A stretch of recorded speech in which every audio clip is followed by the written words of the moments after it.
Isinusulong ngayon sa Kamara ang panukalang kikilala sa live name ng mga miyembro ng LGBTQIA+ community. Hango ito sa nausong TikTok skit na si Charmaine, kung bakit alamin sa ulat ni Elijah Canlas. Bilang miyembro ng LGBTQIA+ community, hindi na bago para kay Owa Jane ang ma-misgender at tawagin sa kanyang legal name kahit na mayroon siyang itinuturing na live name. Nowadays, kakagraduate ko lang. And of course, nag-aayos tayo ng mga documents natin, nag-a-apply sa mga bangko. Ang ipinapakita kasi natin identification is yung government name ko, yung picture ko nung hindi pa ako nagka-transition.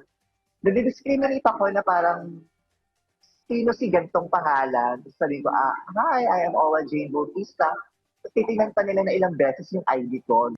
Kaya para sa kanya, mahalaga ang isang batas na magpoprotekta sa kinikilala nilang identidad. Kaya naman isinusulong ngayon sa Kongreso ang House Bill 9929 o the Lived Identities and Recognition Act o mas kilala bilang Charmaine Bill na hango sa isang sikat na TikTok video. Ito ang naging inspirasyon ng isa sa mga may akda ng panukalang batas na si Akbayan Party List Representative Percy Sendanya. Ayon sa kongresista, kung madali lang para sa mga Pilipino na kilalanin ang isang prutas sa ninanais nitong pagkakakilanlan, ay bakit hindi ganito rin ang maging kaisipan para sa mga miyembro ng komunidad. Ayon sa panukalang batas, mabibigyan ng pagkakataon ang mga transgender at intersex na baguhin ang kanilang pangalan at gender marker sa kanilang mga legal na dokumento nang hindi humaharap sa mahabang proseso. Bukod dito, saklaw rin ng Charmaine Bill ang mga survivor ng gender-based violence at child abuse na nais magpalit ng pangalan para sa kanilang kaligtasan at proteksyon. Kinikilala at sinusuportahan din ni Pangulong Ferdinand R. Marcos Jr. ang panawagan ng komunidad kasabay ng pagdiriwang ng Pride Month ngayong buwan ng Hunyo. Aniya, ang bawat Pilipino ay may karapatan sa pantay na proteksyon, pagkakataon at respeto sa ilalim ng batas. Ayon pa sa kanya, ang tunay na pagkakapantay-pantay ay dapat makita sa mga polisiya ng pamahalaan at sa gawin ng bawat mamamayan. Suportado rin ng mga LGBTQIA+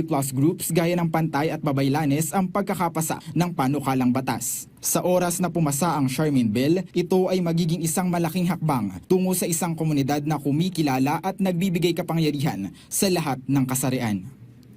Elijah Canlas para sa Bayan.